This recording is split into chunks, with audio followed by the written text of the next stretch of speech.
no es el sistema, es la intensidad con la que hacen el sistema, la agresividad, puede ser zonal basculante, puede ser simplemente zonal, puedes hacerlo zonal y no presionar el balón. Hay muchos aspectos que hacen diferentes los sistemas defensivos.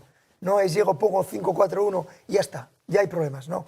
Eso luego depende cómo tu l'as reconnu, c'est Luis Enrique, l'ancien entraîneur du FC Barcelone, devrait s'engager avec le PSG. Pas si bête, te propose de revivre son histoire. Luis Enrique est né à Riron, joue au basket puis au futsal et puis il se dit pourquoi pas devenir footballeur professionnel. Il débute sa carrière de footballeur donc dans sa ville natale.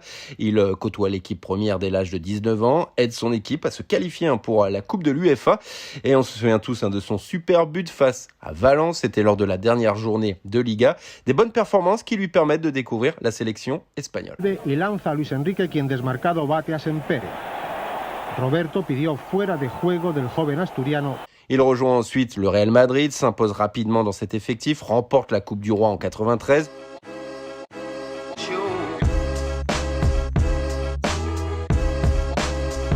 Et il décide ensuite de quitter le Real. Les deux parties n'ont pas réussi à trouver un terrain d'entente pour renouveler son contrat. Il rejoint gratuitement l'ennemi, le FC Barcelone.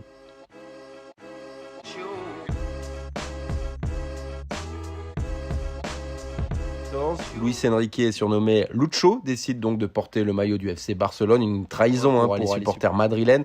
Et on se souvient surtout, lors du Classico, il marque un but face au Real Madrid et il décide de fêter ce but en brandissant son maillot. Il remporte avec le FC Barcelone 2 Ligas, une Coupe des Coupes, une Super Coupe d'Europe entre 1996 et 1999.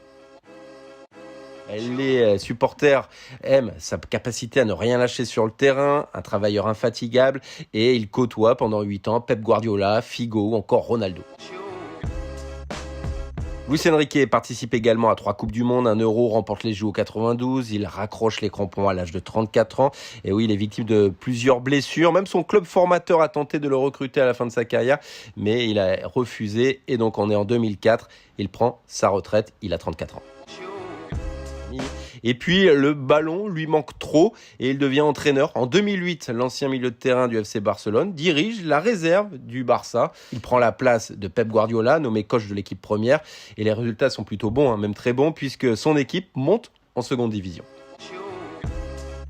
On est en 2011 et c'est l'heure de se lancer dans le grand bain, direction l'Italie. L'AS Roma lui propose un contrat, il y va, il prend donc dans ses bagages Bojan et essaye de mettre en place le même jeu qu'au Barça et ça va être très compliqué. Les joueurs ont du mal à s'adapter à son système de jeu, ce sera un fiasco et il prend la porte au bout d'un an.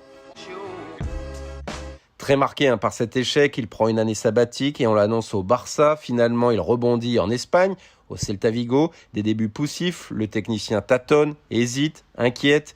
Et à l'image de son bilan qui est désastreux en début de saison, 9 défaites en 17 matchs. Et il pousse donc son club à jouer le maintien. Et il décide de changer de système, il décide de s'adapter à ses joueurs. Et ce sera un électrochoc, son 4-1-4-1 offensif va mettre son club à l'endroit. Il peut aussi compter sur les bonnes performances, le bon niveau de Rafinha, prêté par le FC Barcelone. En 2014, il rejoint les Blaugrana. Et là, il va connaître la réussite. Messi, Luis Suarez, Neymar sont sur le toit de l'Europe, enchaînent les buts. Le FC Barcelone remporte 9 titres sur 13 possibles en 3 ans. Il remporte un mondial des clubs, une Ligue des champions, 2 Super Coupes d'Europe, 2 Ligas, 3 Coupes du Roi. C'est lui qui était le coach du FC Barcelone lors de la remontada face au PSG.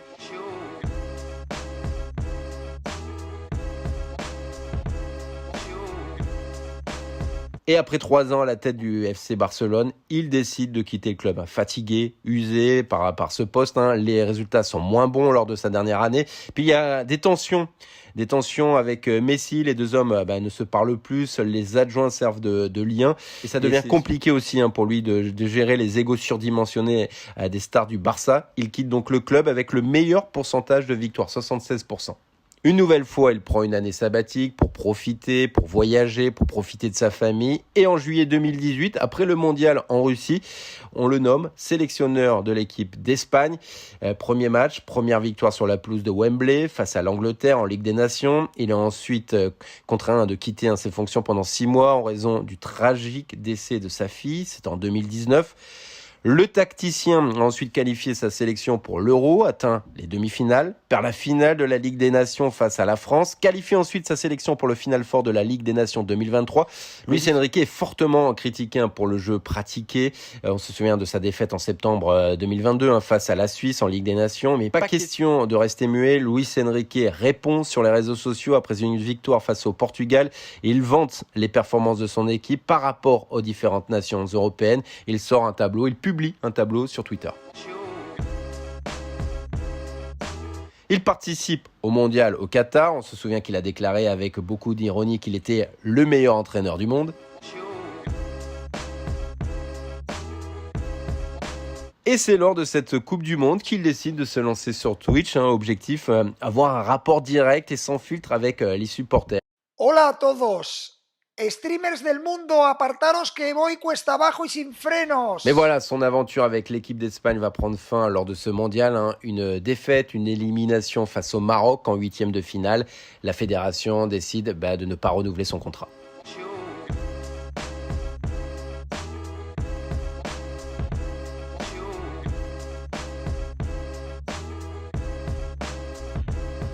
Bien évidemment, il a mal vécu cette décision. Lors d'une interview, il ne s'est pas privé de tacler ses détracteurs. Il juge les critiques à son encontre trop dures.